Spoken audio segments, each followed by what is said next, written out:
Hello everyone, welcome to your channel Simplified NCERT Science. In today's session, we are going to discuss that what is chromatography and how can we separate a number of colors from a particular dye. Okay, a dye which is a mixture of many dyes.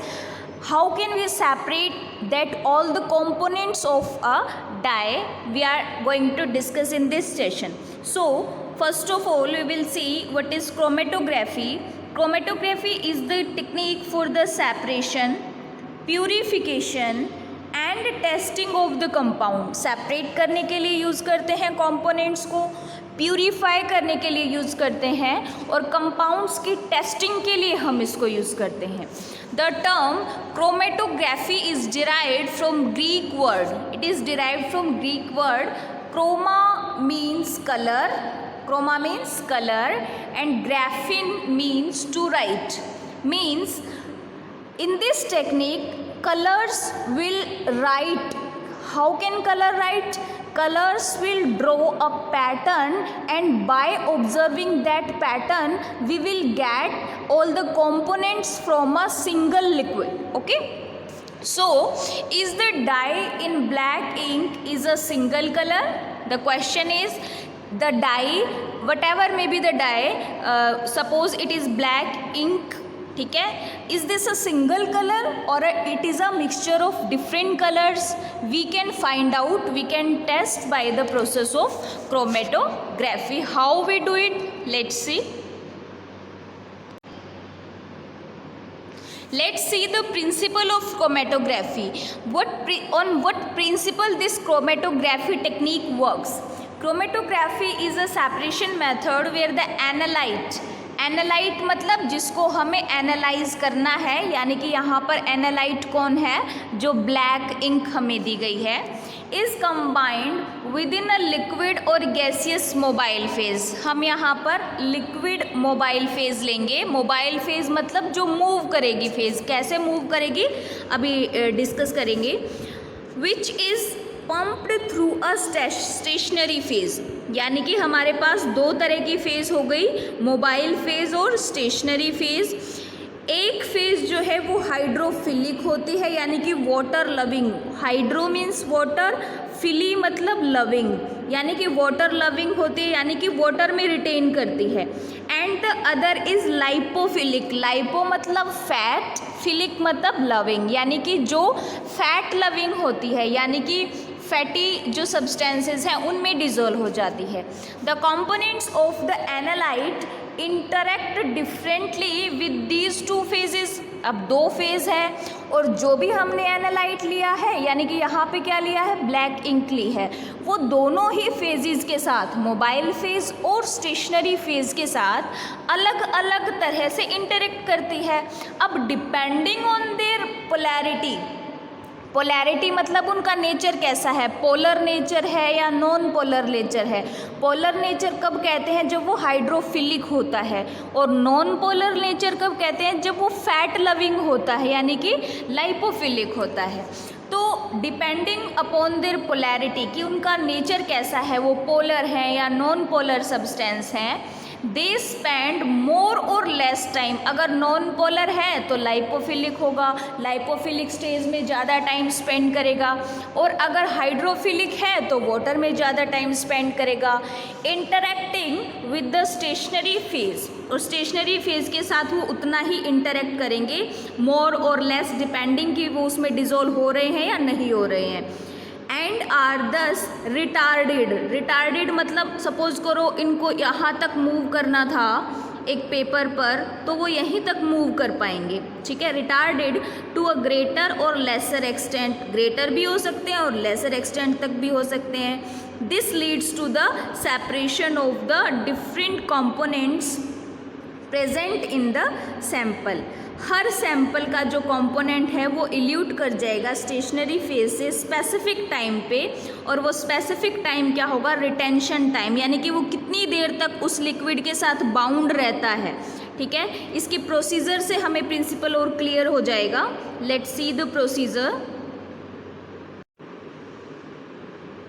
सबसे important चीज़ जो हमें chromatography technique में समझनी है वो ये है कि जो भी लिक्विड जिसको हमें सेपरेट करना है, जिसको हम एज एन एनालाइट ले रहे हैं, एनालाइट यानी कि जिसको हमें सेपरेट करना है, ठीक है।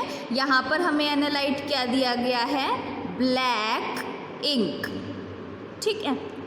तो एनालाइट जो लिया हमने वो 2 फेजेस में डिस्ट्रीब्यूट हो जाता है, एक होती है स्टेशनरी फेज़ और एक होती है मोबाइल फेज़। अब ये स्टेशनरी फेज़ और मोबाइल फेज़ कैसे होते हैं, देखो जैसे डायग्राम में शो किया गया है, ये पेपर क्रोमेटोग्राफी शो की गई है। दिस इज पेपर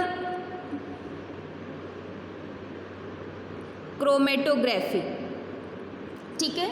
हमने एक पेपर लिया और लगभग 2 इंच पे हमने एक मार्क पुट कर लिया, स्पॉट ऑफ इंक, और इस मार्क पे हमने इंक के सैंपल की 2 ड्रॉप्स पुट कर दी। अब हम इस पेपर को एक लिक्विड में रखते हैं, ये देखो क्रोमेटोग्राफिक चैम्बर कहते हैं इसको, क्या कहते हैं, chromatographic chamber.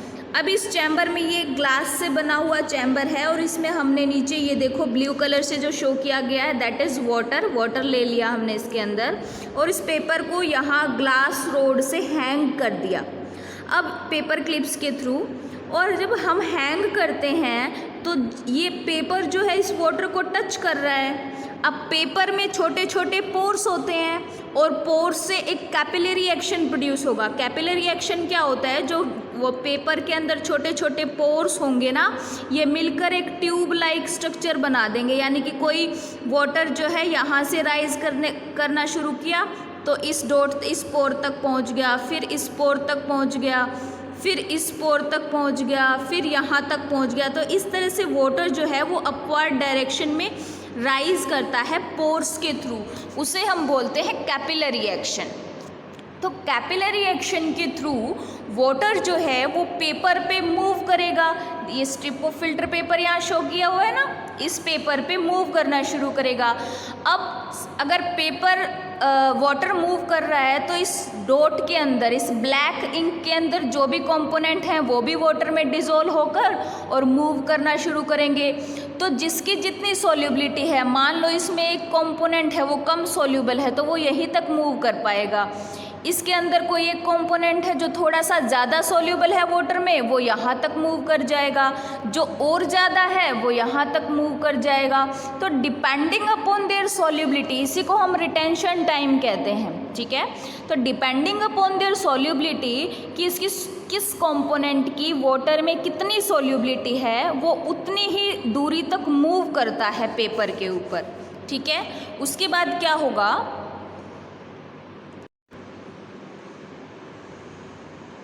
What is the procedure for the chromatography technique. हमने एक थिन स्ट्रिप लिया फिल्टर पेपर का, ये हमने थिन स्ट्रिप ले लिया फिल्टर पेपर का।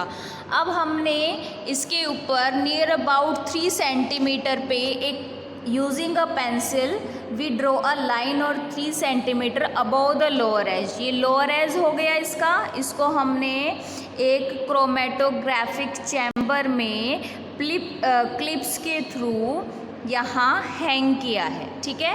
3 सेंटीमीटर पे एक लाइन ड्रॉ कर दी।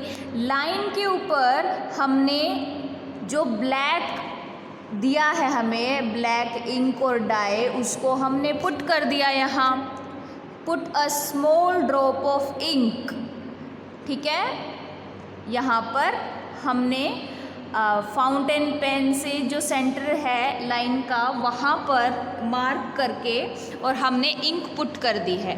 अब इसको थोड़ी देर के लिए ड्राई होने देते हैं। उसके बाद हम क्या करेंगे कि जो लोअर एज है, इस जार का लोअर एज है, ये जरा सा डिप हो जाए इतना हम इसमें क्या रख देते हैं, वाटर। ये ब्लू से शो कर रही हूँ, ये सारा क्या है, वाटर। तो हमने लोअर एज को वाटर में डिप कर दिया। अब वाटर जो है इस पेपर पे पोर्स के थ्रू राइज करेगा, ठीक है, राइज कर रहा है ना। तो इस तरह से डिफरेंट कंपोनेंट्स सेपरेट हो जाएंगे। अभी हम उसकी ऑब्जर्वेशंस को रिकॉर्ड करेंगे। अभी हम डिटेल में देखते हैं इसको।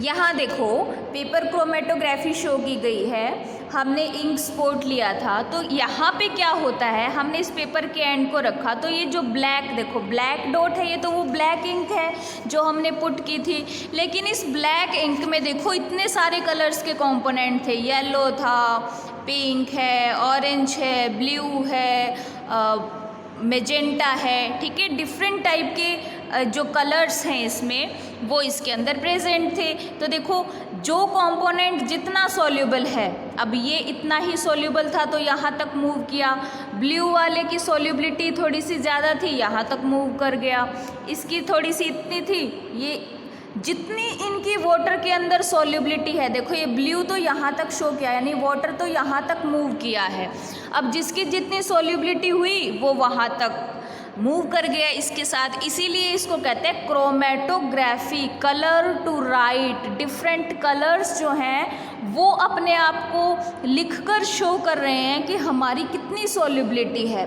ठीक है, यानी कलर पैटर्न के थ्रू हमें पता चल रहा है कि कौन कौन से कंपोनेंट इस डाई के अंदर प्रेजेंट थे और उनकी कितनी कितनी सॉल्युबिलिटी है। तो हम एक ऑब्जर्वेशन नोट करते हैं कि इस प्रोसेस में when we apply the mixture to be separated on a stationary phase, stationary phase किसको कहा है, पेपर को कहा गया है, ठीक है, पेपर जो हमने लिया है ना पेपर क्रोमेटोग्राफी में वो तो स्टेशनरी फेज हो गई। एंड प्योर सॉल्वेंट, एक हमने सॉल्वेंट ले लिया, जैसे हमने वाटर ले लिया है, अब हमें उस मिक्सचर को जिसको हमें सेपरेट करना है उसको दो फेज प्रोवाइड कर दी ना हमने, एक तो स्टेशनरी फेज प्रोवाइड कर दी और एक मोबाइल फेज प्रोवाइड कर दी। मोबाइल मतलब जो मूव करेगी, कौन मूव कर रहा है, वाटर मूव कर रहा है ना, तो water is the mobile phase. This mixture to be separated is allowed to move slowly over the stationary phase, यानी कि पेपर के ऊपर मूव करवाया जाता है। और इसके अंदर क्या है, carrying the components, ठीक है, it will carry the components separately, separate कर देगा as per their solubility in the pure solvent. It will separate the components as per their solubility in the pure solvent.